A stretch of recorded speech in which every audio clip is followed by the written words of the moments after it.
नीलाचल निवासाय नित्याय परमात्मने बलभद्र सुभद्राभ्यां जगन्नाथाय ते नमः। जगदानंद कंदाय प्रणतार्तिहराय च नीलाचल निवासाय जगन्नाथाय ते नमः। आर्यावर्त भारतवर्षर दक्षिण पूर्व कोण अवस्थित श्री पुरुषोत्तम धाम विराजमान कर महाप्रभु श्री जगन्नाथ जे नित्य नैमित्तिक भाव में लीला संपादित करुँच एवं जो सेवक मान से नियुक्त कर नित्य एवं शाश्वत। आज आम कौन उपस्थित अच्छा सेवक प्रिय श्री नवकिशोर पति महापात्र महोदय भक्ति ओडिशार स्वतंत्र कार्यक्रम सेवक प्रिय श्री जगन्नाथ कार्यक्रम को मुझे स्वागत करुँची प्रणाम जनाऊँ। 365 दिन महाप्रभु सेवा नियुक्त अच्छा वास्तव आप प्रकृत सेवा कौन रही महाप्रभु आमर वर्ष सारा महाप्रभु जगन्नाथ पाखे 365 दिन जाक महाप्रभु पाखे पौड़ा आरती थाए। अनेक पर्वपर्वाणी पड़े वर्ष सारा भितर जिते पर्वपर्वाणी जहाँ भी पड़े विद्यापति निजे ब्रह्मा होकर सेवा को तुले था।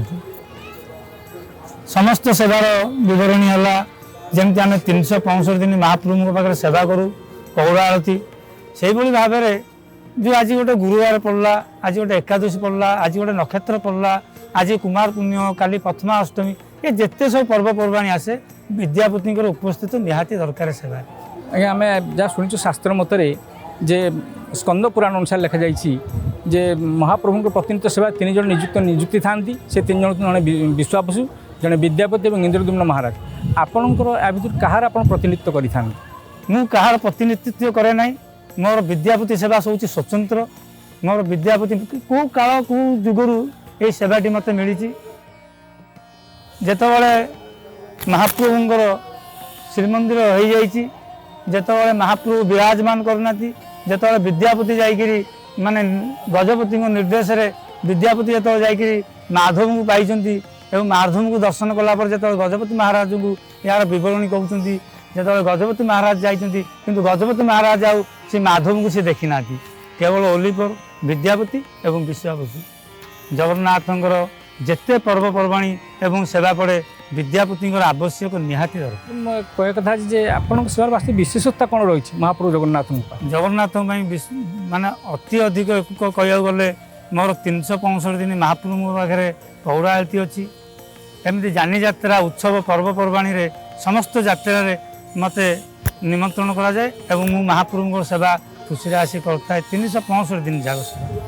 जदि आगे देखा जाए जे कौन सी आपन पारिवारिक असुविधा लगा कौन सी ये असुविधा पड़गला तेरे आपण स्थान में किए से सेवा को निर्वाह करें मु तो दीर्घ 25 वर्ष धरी महाप्रभु सेवार निजुक्ति अच्छी मोर जन्म जोटा कि आमर शौच और अशुच कहुए मोर सेवा मु जो दिन जन्म होती नवजौवन दर्शन दिन से दिन तू आमर 10 दिन पालन करा जाए ये जो आमर अशुच कथा कहती समस्त सेवक को अशुच लगी जाए मूर्तिकिया कि अशुच हेले कौन सेवा तो सेवा करें किंतु ओली पर विद्यापति यही सेवाटा करें घरे यदि किए मरिकी पड़ुव प्रभुंर सेवा थी सी आसिक सेवा करी आउ जो कार्य थी करेंगे किंतु कौन नियम विधि लागू हुए ना कौन नियम विधि लागू हुए जेहेतु यार एग्जाम्पल दूसरी मुझे नवजौवन दिन दर्शन से दिन मोर पिता से दिन 10 दिन धरी सेवा करते किसी वर्ष तले मोर स्नान पूर्णिमा पर मोर कका मरी जाते जोटा कि आम 9 वर्षर नीति करूँ यहाँ गुप्त सेवा विद्यापति से समय जो कका मरी जाती आम आसिक समस्त सेवा सारिक जा शवदाह करूँ। आम जहाँ शुणुचु जे जगन्नाथ सेवा जो नियुक्त होती शाढ़ी बंधा पर्व थाए किंतु आपण को एक सेवा जो सेवा शाढ़ी बंधा न थाए कि भाव में आपण मैंने चयन हूँ विद्यापति एकमात्र सेवक जहाँ शाढ़ी बंधा ना जिते सी 21 दिन छुआटी होता है जो आम दैतापति सेवा कहुए जो 21 दिन छुआटी होता है आमर से छुआटी नहीं जो जगन्नाथ पाखे गढ़ी था सी से सेवक परिणत हो जाता है माने जब आम देखा जहाँ आम शुणुचे आम शास्त्र मतरे जहाँ भी हो कि आप परंपराटा केबेठू प्रचलित अच्छी परंपरा जेबेठू जगन्नाथ अच्छा जेबेठू जगन्नाथ ये विराजमान करबेठू आमर ये परंपरा चली एमती अनेक दिन अनेक जुग अनेक सेवायत भी चलीगले एमती सेवा चली महाप्रभु सेवा आगामी दिन में एमती चलुथ विशेष सेवाटा कौन रुहे आप मोर विशेष सेवा हूँ बर्तमान 365 दिन जाक पौड़ा आरती महाप्रभु पाखे ଆଉ ଅଲଗା ଅଲଗା ଦିନରେ ଯେଉଁ କୁହାଯିବ ଆମର ଆଜି ଅଣବର୍ଷର ଆସିଲା ସ୍ନାନ ପୂର୍ଣ୍ଣିମା ଯାତ୍ରା ଠାରୁ ନୀଳାଦ୍ରି ବିଜେ ପର୍ଯ୍ୟନ୍ତ ବିଦ୍ୟାପତିଙ୍କର ଭିତରେ ସମସ୍ତ କାର୍ଯ୍ୟ ବିଦ୍ୟାପତି ଏବଂ ବିଶ୍ୱାବସୁ ଯଦି ବିଶ୍ୱାବସୁ ଭୋଗ ବାଢ଼ନ୍ତି ଏବଂ ବିଦ୍ୟାପତି ଯାଇକି ସେ ଭୋଗକୁ ମହାପ୍ରଭୁଙ୍କୁ ଖୁଆଇ ଦିଅନ୍ତି। ଏଇଟା ହେଉଛି ଗୁପ୍ତ ସେବା। ଅନେକ ତା ଭିତରେ ଗୁପ୍ତ ସେବା ଅଣବର୍ଷରେ ସମୟରେ ଥାଏ। ଆଚ୍ଛା, ମହାପ୍ରଭୁଙ୍କର ଆପଣ ଏତେ ଦିନରେ ସେବା କଲେଣି, ଆପଣ ମହାପ୍ରଭୁଙ୍କର କିଛି ଅନୁଭୂତି ରହିଛି କି ଏଠି ବିସ୍ତୃତ? 1996 ମସିହା ମୁଁ ନବକଳେବର ଯାତ୍ରାରେ ଯାଇଥାଏ। ଏଇ ବନଜାଗ ଯାତ୍ରାରେ ଯେତେବେଳେ ବଳଭଦ୍ରଙ୍କର ଦାରୁ ଛେଦନ ସରିଯାଇଛି, ଚଉପଟି କାର୍ଯ୍ୟ ଚାଲିଛି, ରାତ୍ର ସେତ ବସିକି 2ଟା ପରେ ହେବ, ଯେତେବେଳେ ମୁଁ ଦେଖୁଛି ଅନେକ ଲୋକ କାର୍ଯ୍ୟ କରୁଛନ୍ତି, ମୁଁ କହିଲି ଏମାନଙ୍କୁ ଯଦି ମୁଁ ଟିକେ ନେବୁ ଯାଇ ଏନେ ଚାହା କିମ୍ବା ପାନ ଟିକେ ଦେଇଦେବି, ଇଏ ମହାପ୍ରଭୁଙ୍କ କାମ ଆଉ ଟିକେ ଜୋରରେ କରିବେ। ମୁଁ ସେଇ ସମୟରେ ବାହାରିଛି, ଚାହା ଏବଂ ପାନ ତାଙ୍କ ପାଇଁ ବନ୍ଦୋବସ୍ତ କରିଦେଇଛି। ଯେଉଁ ବଢ଼େଇମାନେ ନିର୍ମାଣ କାର୍ଯ୍ୟରେ ଥାଆନ୍ତି ସେମାନେ ପ୍ରଭୁଙ୍କ ସେବା କରୁଥାନ୍ତି। ମୁଁ ସେଇଭାବେ ଗଲି କେଉଁଭଳି ଭାବରେ ଚଉପଟି କାର୍ଯ୍ୟ କରୁଛନ୍ତି ଜଷ୍ଟ ମୁଁ ଦେଖିବାକୁ ଯାଉଛି। ଗଲା ଭିତରେ ଯେଉଁ ଗଛ ସବୁ କଟା ହେଇଥାଏ ତ ଗୋଟେ ଖୁଣ୍ଟା ଗୋଟେ ବାହାରିଥାଏ, ମୋ ଗୋଡ଼ରେ ସେ ଖୁଣ୍ଟାଟି ଗଳିଗଲା। ଯେଉଁ ଖୁଣ୍ଟାଟି ଗଳିଗଲା ଯାହାକି ତାକୁ ଅପରେସନ୍ କରାଯିବ, ସିଲେଇ କରାଯିବ, ନଚେତ୍ ବାହୁଡ଼ା ବିଜେଇକରି ଘରକୁ ଆସିବାକୁ ପଡ଼ିବ। ଯେହେତୁ ଆମେ ମହାପ୍ରଭୁଙ୍କର ନବକଳେବର ଯାତ୍ରାରେ ଯାଇଛୁ, ଘରେ ଯଦି ମଧ୍ୟ କିଏ ଗୋଟେ ମରିଯାଏ କି କିଛି ଗୋଟେ ଘଟିଯାଏ ତାହେଲେ ମୁଁ ମହାପ୍ରଭୁଙ୍କୁ ଛାଡ଼ିକରି ଆସିପାରିବିନି ଶ୍ରୀକ୍ଷେତ୍ର। ସେହି ସମୟରେ ମୁଁ ଦେଖିଛି ଏତେ ବଡ଼ ଖୁଣ୍ଟାଟି ଯେତେବେଳେ ମୋ ପାଦ ଭିତରେ ଗଳି ଯାଇଛି, ସେଠି ଗୋଟେ ଆଶୁ ଚିକିତ୍ସାଳୟ ଥାଏ।